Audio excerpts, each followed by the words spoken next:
To your hang on. Oh, Bubba. hello everybody, and welcome to Above and Beyond the Accessibility and Inclusion Podcast. Not for Monday, for Wednesday, April 12th. No, April 11th. How are you, Maddy? No, it's April the 12th. It's my sister's birthday. That's how I know. Yeah, no, it is April the 12th. I sit corrected. That's how we roll. Right? How are you, Yep. Maddy? I am okay. It's beautiful today. It's 20 degrees right now. 21 degrees. Woohoo!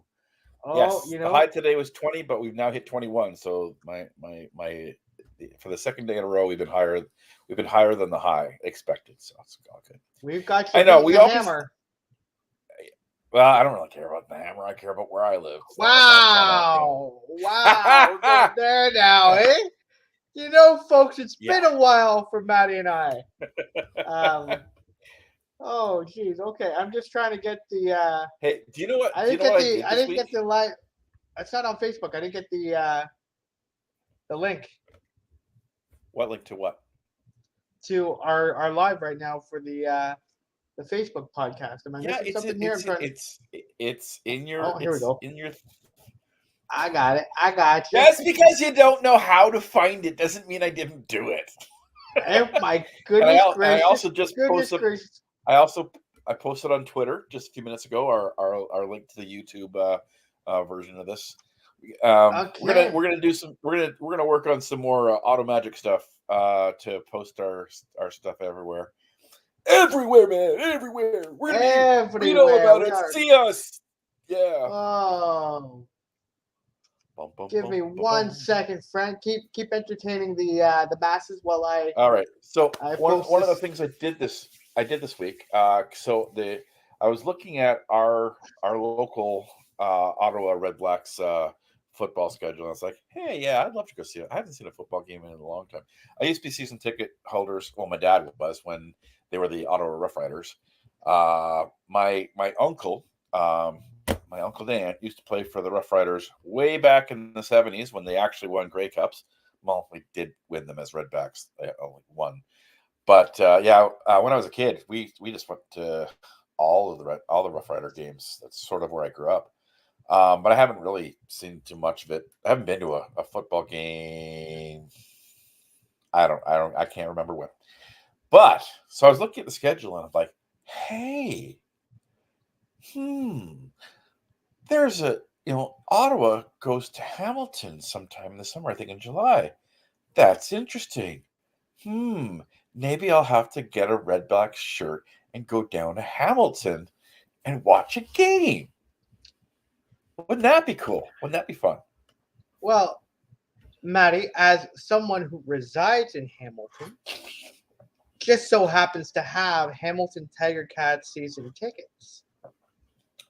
You know, Ah, I would be happy to have you as a guest for this game. ooh. However, for the audience and those listening and watching around the world, we should make this interesting. We should have a friendly bet on the game, friend. A wager. Ooh. No, nobody said anything about a wager. No, we don't have to talk in It monetary doesn't have figures to be because monetary. It just has to yeah, be okay. Yes. I mean, Yeah. because as both of us, being on ODSP, Uh huh. it's a struggle to say the least. So a wager, not to say the least, but not Okay. necessarily Okay. something that's monetary.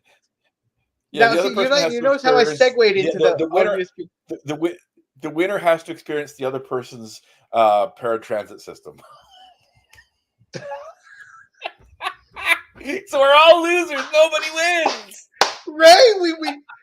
Why would you subject yourself to that? And Maddie, I gave you a clear cut, to talk about Oh, ODSP. I segued into that perfectly, and then you went to I know transit. that, We're gonna talk about but transit later. Trust me, we're gonna talk about oh, transit later. okay. All right. Well, so the great thing about ODSP is that Or not so great thing.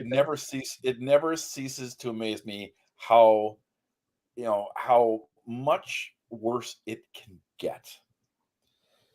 It's frustrating. ODSP is like, so interesting thing today, and I posted this on Twitter. So there's 2.6 million people with disabilities living in Ontario. There are 6.2 million people living with disabilities in Canada.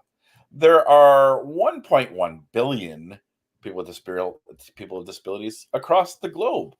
15% of people across the globe have a disability of some sort. Yet, like, we are really, as we've said this so many times, we're like one of the largest voting blocks. If we all, if we use our collective numbers, we and throw our weight around, we could change a lot. But right now, it is so frustrating. Food inflation, we talk about it every time. Food inflation is high. It's hovering over 10%. Doesn't matter how, if food inflation is going up and regular inflation is going down, the luxuries are what's taking the cost. If the cost of luxury stuff is going down, it's taking the main inflation down. But the gap between regular inflation and food inflation, which is the majority of people with disabilities, generally, the number one two costs that we have are rent and food, right? Then transportation, then food, then anything else, right? Some people are able to sort of scrape by. Most of us, it's like, which bill do we not pay this month? It's extremely challenging, and when our housing situation changes, we basically end up either rooming or going homeless, and it's frustrating because we know that the government has finally put into law that ODSP, I believe, and ACSD will be indexed by inflation every year. But the inflation number that it's indexing to is the regular one. So it keeps coming down because gas prices have come down. Now, interesting fact, in the last 3 weeks alone, gas prices have shot up 20%. Inflation, if this keeps up, inflation is going to go up again, probably into the 7 or 8 digit numbers over the next few months. It takes about 2 months to 3 months to see the effect, because inflation is a year-long thing. So it takes a look at what it was a year ago and what now. And so it's all these figures are like, okay, this bucket of things, how much does it cost now? And every month it's like it's reassessed for the last 12 months. So when we see prices change, so there's the month to month change, and then there's the annual inflation change. When the month to month change shoots up, 2 to 3 to 4 months later is when the inflation, the total inflation number is going to change, whether it's up or down. And guess who's the ones that are first hit every time inflation goes up? It's us, people blah, blah, blah. People with disabilities, people working minimum wage jobs. Minimum wage is going up federally on July 1st to $12.55, and I believe on October 1st it's also going to $16.55 on July 1st for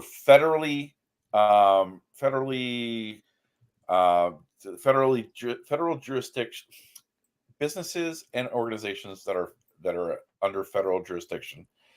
But then Ontario is also increasing the minimum wage to $16.55, I believe, on October 1st, which is a huge jump. It's a jump of $1. We haven't seen a jump of $1 in a few years. So like it's to keep it up with inflation, but it's minimum wage is still below poverty. So you can work 40 hours on a minimum wage every day, and you will still be below poverty line. You cannot find a 1-bedroom apartment most places in Ontario on a minimum wage, because they're looking for 30% of your income to be geared to rent. So if you're making like 1800, 2000 a month, you're not making 70,000, which is the minimum amount to get a 1-bedroom apartment in most places in this province. So we have all kinds of lovely nuggeted issues that we have. We have access to the rental market. We have the ability to rent a place if there's access in the rental market. We have the ability to buy food. Hey, can we? Oh, I don't know. And then transportation. Ladies and Happy April. gentlemen, Maddy Dever. Yeah, I sort of went on a rant, didn't I? That's Maddy Bombs. Yeah, Maddy Bombs somewhere in there. personified, and I thank you, Maddy, because you know what? It may be a rant to some, but it's somebody's reality, and I think that kind of is what gets overlooked and overshadowed. And we've said this on our podcast before, time and time again, Maddy. One person with a disability is one person with a disability. So many people get overlooked. So many people are underserved. We have talents and strengths that can be easily amplified if given the opportunity to do so.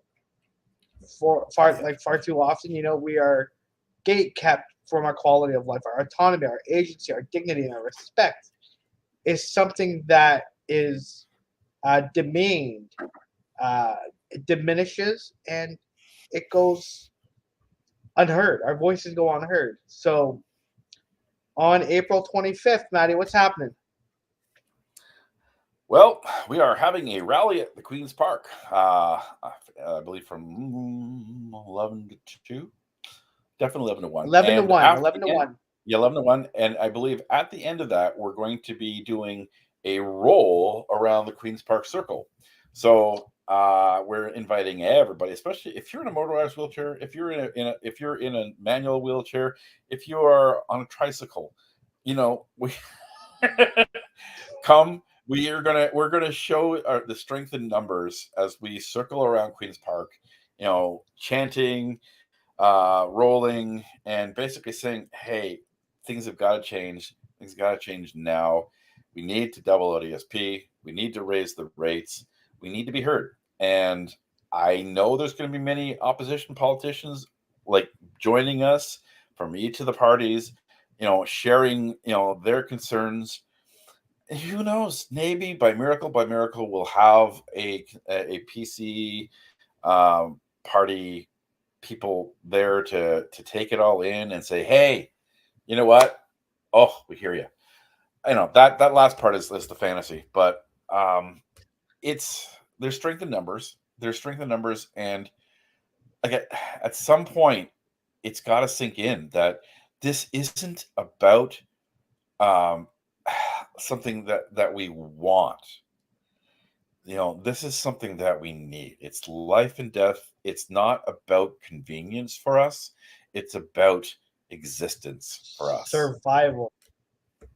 And and survival, and it lends itself to existence. And through existence, we can continue to make an impact. And that's what raising the rates of ODSP will do. It will allow us to actually make an impact in society. We'll be able to be better customers, buy more healthier things, food, and everything in between. Being able to live with dignity and with respect in our homes. Being able to understand that we're people too. We have the same rights as anybody else. As people with disabilities, it should not be a negative. It should simply be an opportunity, as we've said time and time again, Maddy.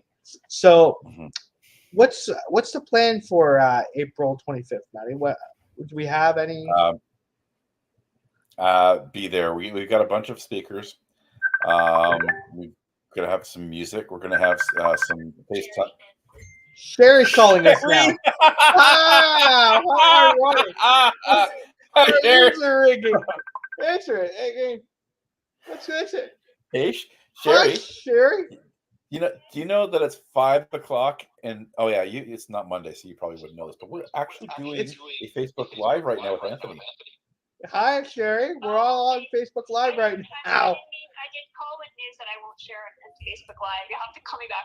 Okay, no problem. We'll call you back after Facebook Live. Bye. Breaking news! But, It is good news. bye. But well, we have good news. That's I that's don't know what it is yet. couldn't have timed it better. Could not have timed it better, friend. Oh, that's Oh man, that was so good. funny. Yeah. So Oh what were we goodness gracious. saying? Oh yeah, what to expect on April 25th. So yeah, we got great speakers lined up. So a lot of disability organizations and our allies are coming together to strengthen numbers, to really hammer home the fact that like now is the time we have to double ODSP. We need to raise the rates. We need people with disabilities to be heard, respected, and given dignity, the just the basic dignity that anybody should have, but especially, we Canada is a co-signer of the Convention on the Rights of People with Disabilities from the UN Human Rights, and it's part of that is we should not, people with disabilities should not be held in poverty. It's a responsibility of the government, of the public, to be able to support us and give us the agency that we need. We're not asking for anything except Anything that more? line, Appreciating the respect. poverty line, right? Let and give us the tools that we can to work, to volunteer, give us the ability to be able to get the housing that we need. Preferably, like, we still need to fight for accessible housing. That's a whole other battle that some of us need to fight for. But if the basic thing, like the first domino, like there's so many issues, so many barriers, so many things, but the first and biggest one is income, right? If we have the income, that will allow us to pay for housing, allow us to pay for food, then our ability to be employed, those of us who can, and not everybody can, a Absolutely. significant portion of us cannot, at least certainly not in any regular way, but it'll In a also give us the full-time way ability either, to, it could give us the ability to volunteer or just participate in the things outside of our house. Our mental health is improved. Our physical health is improved, and the cost to the cost to the society goes down, and our very presence improves things. When we have Our a quality truly of life. inclusive world, when everybody's accommodated, right? Everybody's needs are met. The whole world improves, right? We improve, you improve, everybody's, you get this, and you get improvement, and you get improvement, and you get improvement. Ladies and gentlemen, Oprah. Yeah. Okay, so By the way, why am I wearing a pink shirt? Well, it's because I like pink. I'm But wearing a pink shirt too for that reason. Yeah, today is International Day of Pink, Yes, it is. where Please we talk all bow down and listen, just absolutely totally enjoy all the music by Pink. She's awesome. She's a great role model. She's a gay icon, even though she's not gay, but honestly, wrong, Pink. But she should be celebrated too. She's pretty good. I've had a weird. This is like a Monday for me. You know what? It's Hump Day. I haven't done Facebook Lives on a Hump Day for so long. I'm gonna blame that. This is when we usually record podcasts, which we'll get back to soon. We're gonna get back to that. April's a too crazy month for me to try to slot Absolutely. in. I was supposed to do a podcast recording. We ended up just chatting. It's like, we'll do the podcast on Friday. Can't do the podcast. We'll do it live when we're in Ottawa next week. We're gonna do, it'll be a lot of fun. Yeah. I was gonna get to something, Maddy, and I just totally slipped my mind right now. So let's continue the chat on April 25th. Now, I know you've been part of the plannings and the meetings and whatnot. I've unfortunately not been able to take part due to previous obligations. Now, what can we expect there? Is there an MC announced yet?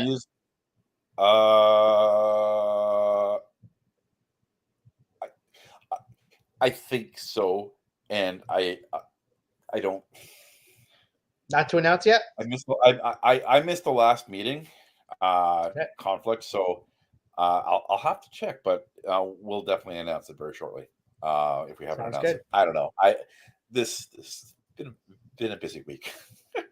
Yeah, and we have a press release that's going to media shortly, Yep. which And we'll is have another exciting. one on the day. We'll have a bigger one on the day of. Mhm. Yeah, I think one of what's important for the media and for those of us who are, very much like actively part of this and actively the ones that are going to be affected by change. We know what our message is, but we Mhm. also need government to know it's the raising the rates, doubling ODSP is the single biggest thing that can change. But Absolutely. there's like 10, 20, 100 other little things that also will help us. And sometimes I sometimes wonder if government understands the simple low hanging fruit, the simple policy changes that don't even cost money, and some that might, but they make things better. Like one of the things that are really frustrates so many people with disabilities, and it's not just here in Ontario, but it's particularly here in Ontario. Um, if you have a significant other and you join together and live together, all hell breaks loose, In and matrimony. you're no, yeah, yeah, yeah. Your ODSP changes because everything's now based on a family income, and so unless you are marrying somebody who is also on ODSP, and we'll get back to that in a second. Like you're if your new significant other works, then you lose, works over the amount that the cap for ODSP, you lose your benefits, because we do not in Ontario consider the individual as the one getting the benefit, but the family union. So if you know, it's I'm really hoping that the new federal, Canada Disability Benefit looks at the individual period, just like it does for GST. Oh gosh, GST is also based on a family. Yeah, it's based on a family income. Oh, there's just so many things that are based on a family thing, and you you lose the autonomy of the individual, and you lose a lot of the benefits, that come alongside of it, like dental and prescription, and everything just becomes a hassle, and you can be then locked into a state of dependency, like 5, 10, 20 years down the road, 2 months from now, depending who you are, the marriage breaks down and relationship ends. Your dependency makes it like you have to like reapply to go on ODSP. It just we need to look at disability as an individual and refigure some things based on the family unit. But I just find there's just so many little rules that makes life harder to be a person with disability, whether you're an individual or whether you're a family, but especially when you're tied to somebody else. It's just now, if you both are on ODSP, you get a double ODSP rate, which is not double ODSP. It just increases it a slight bit. Um, yeah. It's the Anyways, barriers upon barriers that prevent quality of life for people with disabilities. It's yeah. you've just eloquently explained it, Maddie, how important the individualized approach to ODSP is and Hmm. needed, because if things don't work out, then there's an elapsed time of few months before you can garner any of your individualized ODSP back. Yep. So it's frustrating. It's Yeah. frustrating. It's You know what? Someday we have to set aside one of these Facebook lives to just only talk about positive things. you, you know and that's the Oh problem my, yeah. with things right now. I mean, everybody loves a positive, loves a great story, but And you know what? We need to bring that back. We need to bring that to the community. I mean, I you're guess a, I you're guess a that's what our fierce podcast. advocate. Yeah, I think that's what our podcasts are meant to be. Is we're telling stories. You know, challenges is part of it, but we're telling stories. And yet this live period is really for us to reflect on the week, on our lives, what's going on, any news. I mean, there have been some successes that we've talked about. You know, the as we've sort of seen the Canada Disability Benefit move inch further and further and further towards reality. I mean, those are good things. And there's many cool people doing cool things. I mean, even organizing this rally. Yes, we're doing it over a very frustrating and negative experience, but it's bringing us together. It's giving us a sense of identity, of community. And Siri is taking over again. Siri, I'm not talking to you. Go away. I got Google, and then Google does the exact same thing. Um, Yeah, yeah, I got Google it's gonna too, be but a good. yeah, Oh, jeez, it's gonna be it'll be an interesting event, and I'm looking forward to being there. I'm looking forward to yeah. supporting and being a fierce advocate myself when it comes to solutions and solutions-based approaches. Now, Yeah. Maddie, what I feel like there's something missing. You know, we've been on the air for 26 plus minutes, and I feel like we haven't talked about something.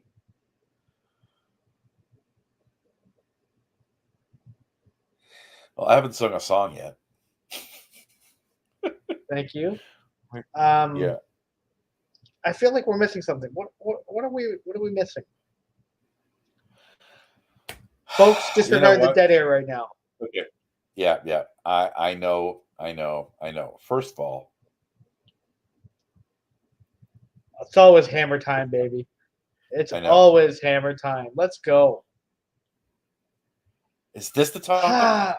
Oh, Is this the topic? paratrans. You know, see, I've actually changed my language when referring to paratransit. And now I've been conscious enough now to really refer to it as accessible transit. It sheds more of a positive limelight on transit for people with disabilities that otherwise often rears its head on negativity. There you go. Thank you. Fixed it. Thank you. Thank you. You're welcome. It rears its head on negativity. I mean, I'm not going to get into too much detail here in Hamilton, but there has been incidents time and time again that have been so negative. You know, really doing more harm than good for people with disabilities. And transit is supposed to empower, give people independence, allow people to access, live, work, and play together and inclusively. But as I said earlier, one person with a disability is one person with a disability.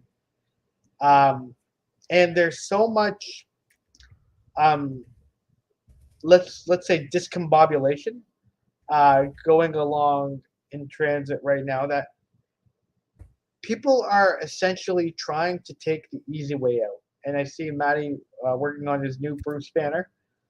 So, you know, I see this discombobulation happening. Well,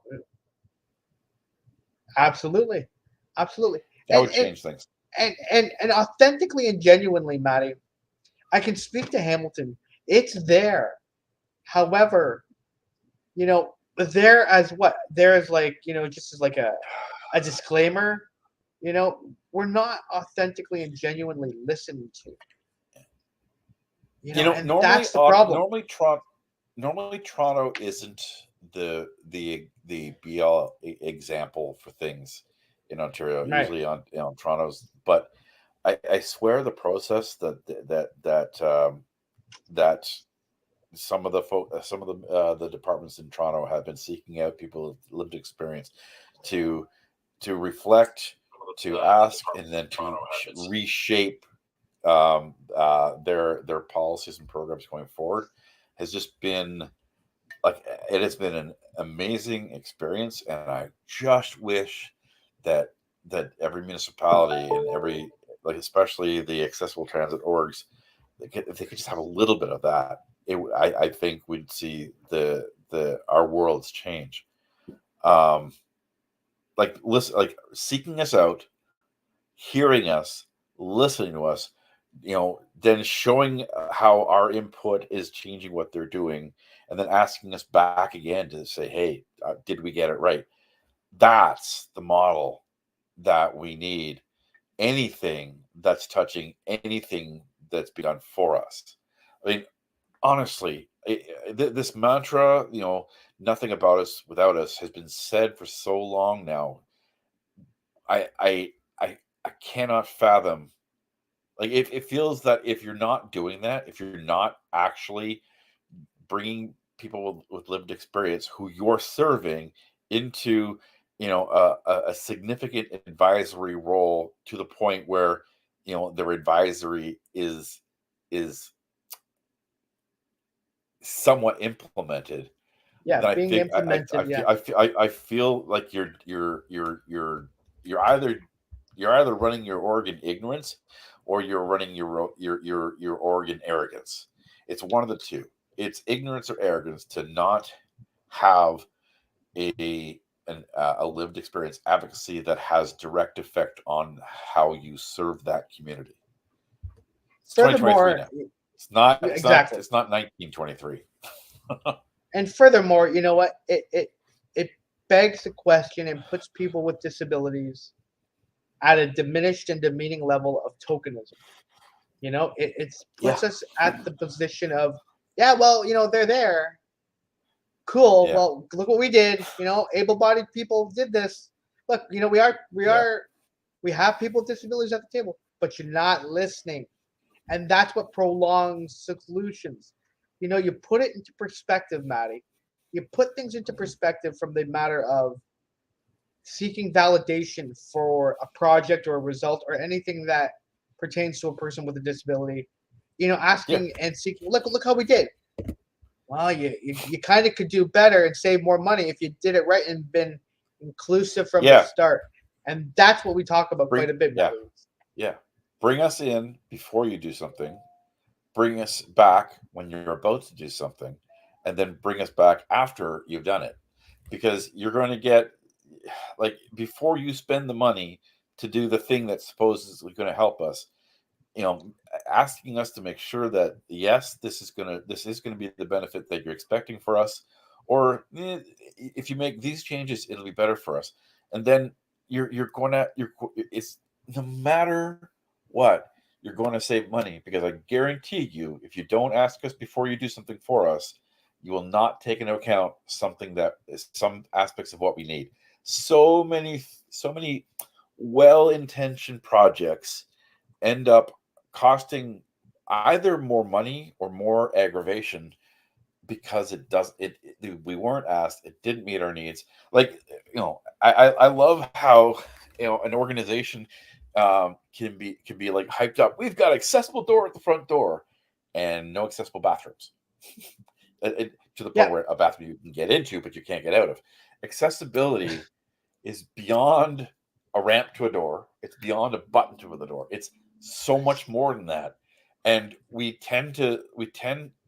see a lot of, especially public institutions, do the bare minimum to say they're accessible, but actually, because of the way they do it, they're either inaccessible or very, very, very minimally accessible. Like, Okay. we need to be able to get in, be able to pee, get around, work, do the things that we're supposed to do. I love how some places have a button in the front door and in a convenience store. Yay, I can get in without having to do anything, and then I can't get through their aisles because everything is just stacked, With all stuff. with maybe an and whatnot. inch Yeah. through. It's like, oh, why do you call yourself accessible? Like, I'd rather no button than say I can't get in because I can't do anything inside. Oh, it's frustrating. But We need a bathroom, not a bidet. oh, yeah, Not a I right? I love restaurants that have buttons and then have bathrooms in the basements. I just With no it elevator nor baffles me. access to get to them. Yeah, yeah. I mean, We'll have to because get down. people with disabilities, all we're gonna do is just go eat at the restaurant. We may not have the At least the if need they to can pee. provide us a couple If we extra did, not a cups, big deal. then maybe that'd be okay, right? A little jug here or there, fine. Yeah, we come with catheters, Exactly. right? Yeah, Oh my yeah. goodness. Yeah, it's yeah, and I then I and I every think what time makes matters I worse. go ahead. No, I was just gonna say, and I think what makes matters worse is detours. You can get to the bathroom, but you got to go all the way around the building. There's like go through the custodial office, and the accessible bathroom is where you Yeah. keep all the custodial equipment.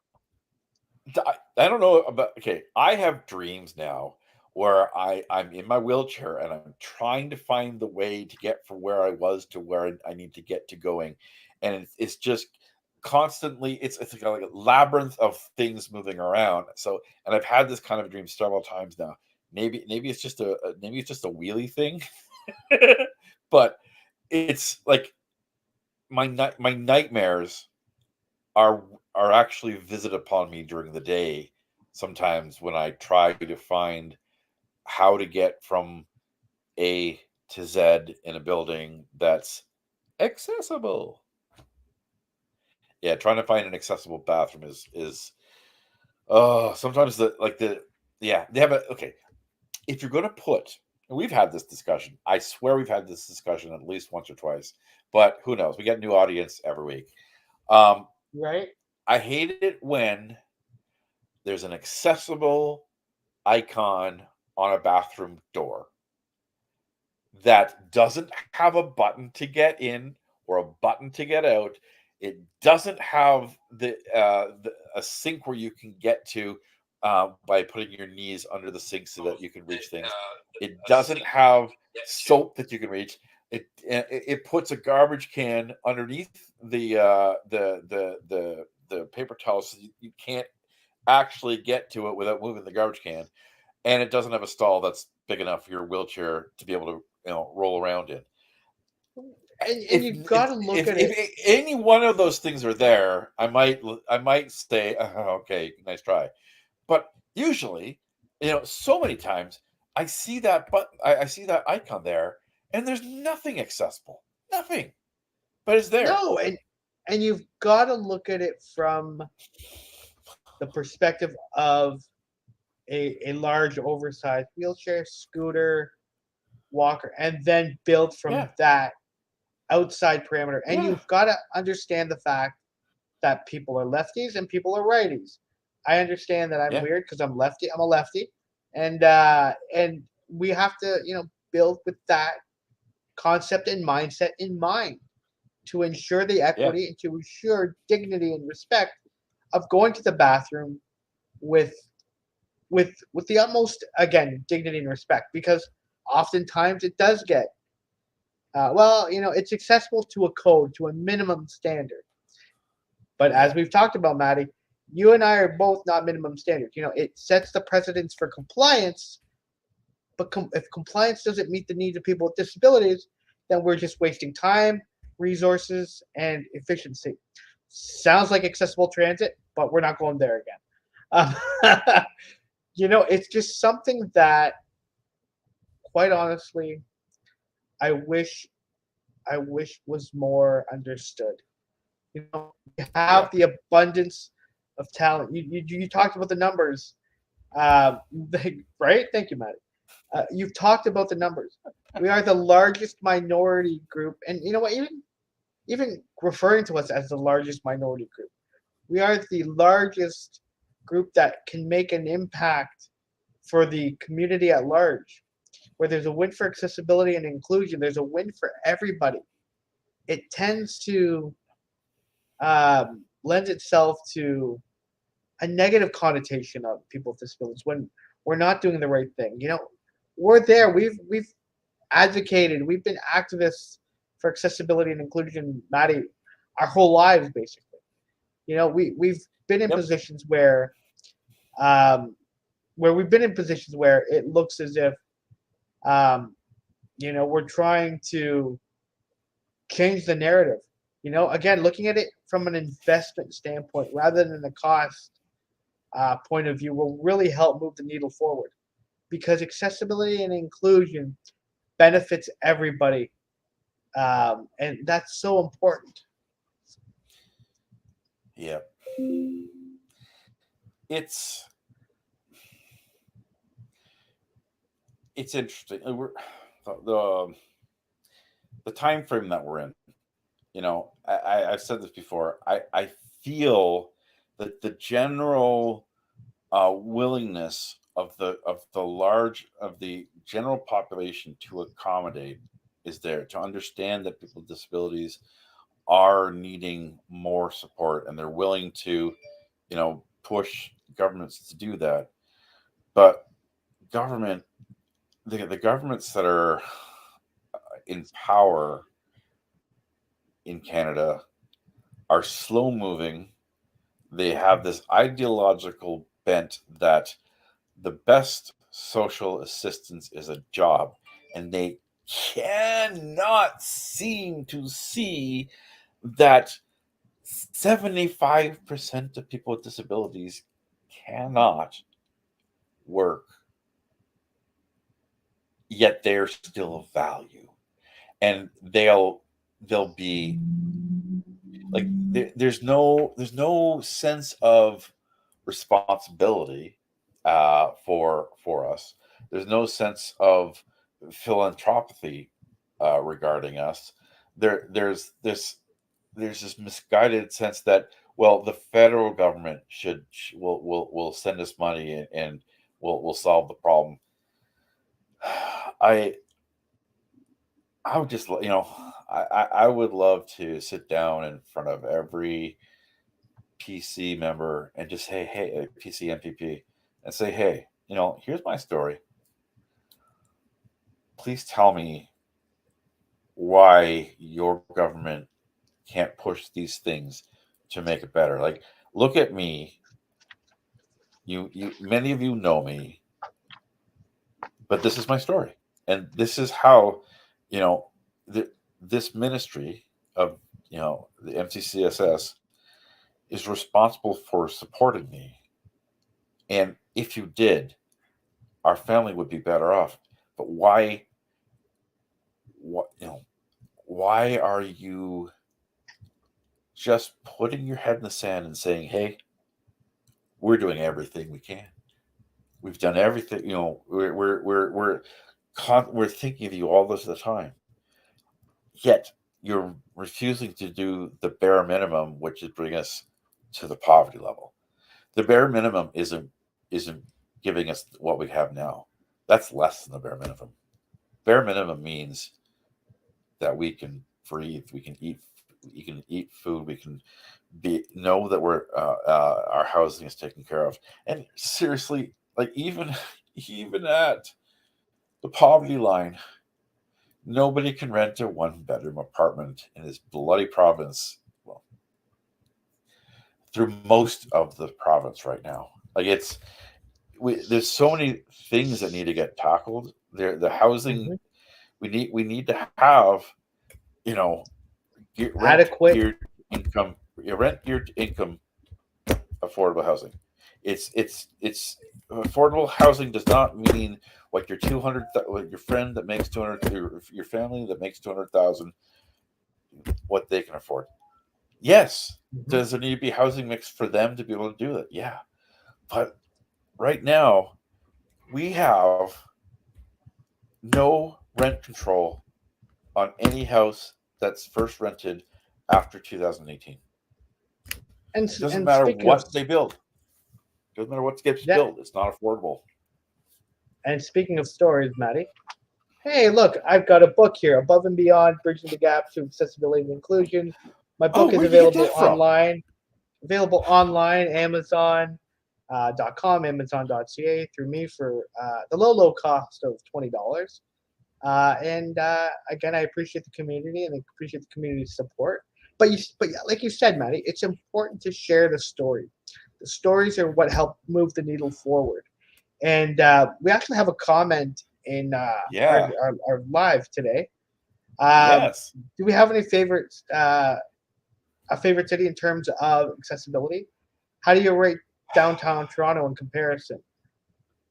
Um, So Speaking of that, Maddie and I have been entrusted with the city of Toronto in providing our lived experiences and inputs as it relates to construction and how do we eradicate barriers for people with disabilities while navigating through construction zones, doing what are best practices, and improving the quality of life for people with disabilities when those situations occur.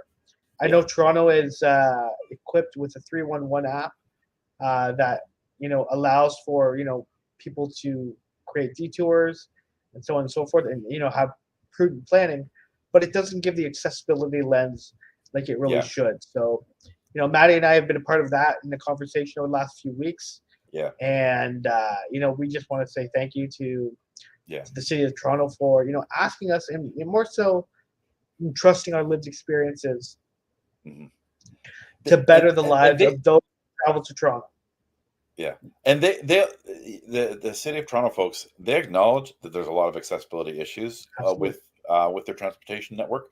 Um, that's so they're under no illusion that there's problems, but they've given us an opportunity to make suggestions.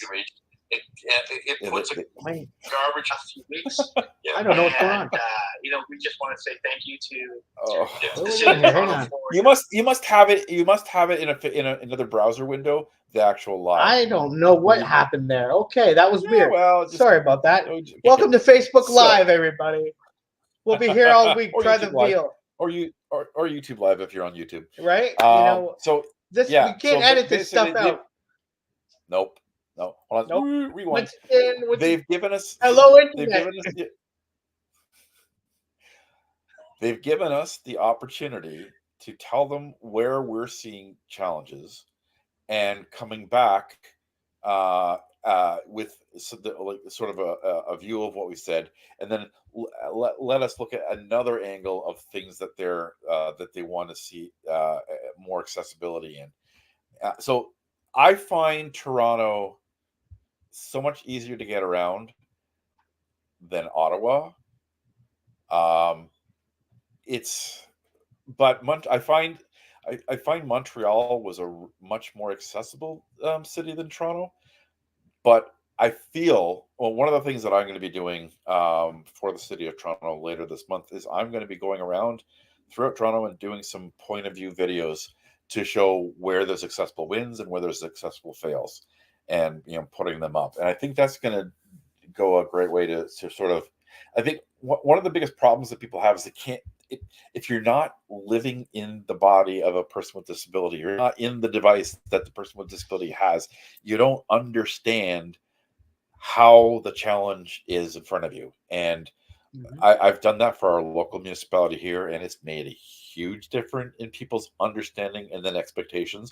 Still got some ways to go to figure out how to manage winter, because people understand it, but the town staff like, but we're meeting the minimum standards. I seriously wish that I was given I $1 hate million that. I every hate time. it's If I got $1 cringeworthy. million every time somebody said we're meeting the minimum standards, I'd be a billionaire. Oh. Frustrating. It's cringeworthy hearing people say we're meeting the minimum standard. We're being compliant. You know what? Compliance again does not meet the needs of people with disabilities. It satisfies those without disabilities. And Maddie and I, Yeah. we've done this consultation with the folks at the city of Toronto the last couple times now, and I like the fact that you're going down to Toronto to have these Mhm. let's call them rollabouts for us. I'm happy to join you Rollouts, too. yes. Which is maybe you're right, and I'm happy. Oh, here we go. We are about to get another Bruce banner going on, so I'm happy to join you, Maddie, if we can make the correspondence work. But thank you to Mitsuo Hasakawa for there you go #rollabouts for the question, and I'm in Hamilton, and the big problem is the infrastructure. The slightest indent in the gravel, in the sidewalks, in the roads makes makes Anthony topple over. I mean, that was extremely prevalent in the election, and that's something that I wanted to bring about to the community at large, despite not being successful as a candidate for the Yeah. election this past fall. You know what? I think the message of accessibility and inclusion Yeah. continues to get out. I mean, Yeah. you're a loud Your voice. mu- I'm a your loud message voice when it your comes to message your message was successful, even if your campaign to be candidate wasn't. absolutely. And you know what? Well, what I was so proud of, it wasn't just me as a person with a visible physical disability that ran for a seat on city council. There were so many other candidates within Hamilton, and that just speaks to the percentage of people with disabilities being higher than the provincial and national averages. That abundance of talent is there. There you go. The abundance of talent is there. Now it's time to be listened to and enact the change and the quality of life for people with disabilities and the life that we deserve as human beings. It tends, yeah, exactly. Oh, okay, cool. Yeah, right. That you caught me off guard with that one. I'm sorry. Um, so let's just so what, we're here. We're not here just to exist. We're here to make an impact. And quite frankly, Maddie, uh, we're slowly moving the needle forward. But the biggest problem is and will always remain to be the attitudinal barriers. We talked about it earlier. You know, Yeah. People with disabilities, and don't treat us as condescending individuals. Don't be condescending towards us. Yeah. There's no being felt as if we're tokens. The tokenism behind people with disabilities is so demoralizing. It's exactly and being entrenched in the solutions. Yeah. People, at least the experiences that I've had, Maddie, people like solutions. Yes. We've Absolutely. we've always come to the table when with discussions to say, here's a problem and here's how you fix it. Rather than here's a problem, go figure it out. Let us know when you're done. No, that's not real and true, authentic advocacy and activism. You come with a solution, you come with a plan, you come with a way to ensure and better the quality of life of people with Mhm. disabilities, and by extension, improves the quality of life for everybody else. Yeah. It's attitude is the biggest disabler that we have, and Yeah, it by very you flip it around, attitude can be the biggest enabler of our ability to see our quality of life improve and to thrive. absolutely, So what do you absolutely. have going on later on tonight? Later on tonight, what's going on later on tonight? I don't. But it's not Monday. It's Wednesday today. Oh my gosh, Come on, silly me! that's you Oh, set me up for something. You come on, come yeah. See, on. It's Wednesday. this is gonna Oh, hide in that me a was second. good. That was That was good. funny though. But I appreciate it, Maddie. It was a good Mondays at setup for the 8:30 wrong on day. Well, cable14.com. yeah. You can catch Above and Beyond, Bridging the Gap to Accessibility and Inclusion. This Monday specifically, I have a brand new guest on Above and Beyond. I am so excited that I had a human rights lawyer and associate at Rawson McBride. We talked about disability justice. So yeah, that was a good setup. The date was wrong though. Okay. But All right. uh, so a new episode airs this Monday, 8:30 p.m. on Cable 14 and cable14.com. And I'm really really excited to for this episode to air. We talked all things inclusion by way of societal, community, and we may have thrown a few transit nuggets in there. So I think the passion and enthusiasm behind this episode like every other one, is definitely worth watching and worth listening Yep. to. And so, friends, I certainly do appreciate the support. Once again, Above and Beyond is available on Amazon and Amazon.com for the amounts that they have listed there through me for $20 for a signed copy. And you know what, Maddie? Let's throw up our graphic there, and you can catch us on typically Mondays, Facebook Lives at 5 p.m. And Above and Beyond the podcast at gmail.com. Send us a note. Facebook at Above and Beyond. Anthony Frisina at Above Beyond for you on Twitter. At Anthony_Frisina on Twitter. At Matt J. Dever on Twitter. AnthonyFrisina.ca. AutisticRambler.com. Maddie, this has been a lot of fun. Yeah. And, right, and well, thank you, well, Mitsuo we Hasakawa, for made the question. Did we really answer that question, Maddie? I think we need to conclude our live with just a concrete answer. so I think that I don't yet have a favorite. I've only been traveling around in a wheelchair for the last 2 years, and I have Ottawa to compare, I have Toronto to compare, and I have Montreal to compare. And I would rate it Montreal, Toronto, Ottawa, and I would rate my municipality somewhere like I live in rural Eastern Ontario, and our small town is the most accessible of all of the small towns in our county. But there's still a long way to go. So I Absolutely. don't have a judgment about the rest. I do know that there isn't really good accessible transit anywhere in Ontario. I only hear horror stories. I almost never hear, Absolutely. ours is so good. I love what we do. I will say this, Maddie. In terms of travel in Hamilton, the infrastructure could be a lot better, but it's not bad. I mean, looking at Toronto Yeah. lends itself to a lot of hills. I mean, going Yeah. down the hills are a lot of fun. I mean, I was just in Toronto. When was I in Toronto? I was in Toronto last Saturday, I think it was. Yeah, last Saturday. Yeah. For the Leafs game. Oh, for the gala. Yes. Yeah. No, for the Leafs game. I was back for the Leafs game.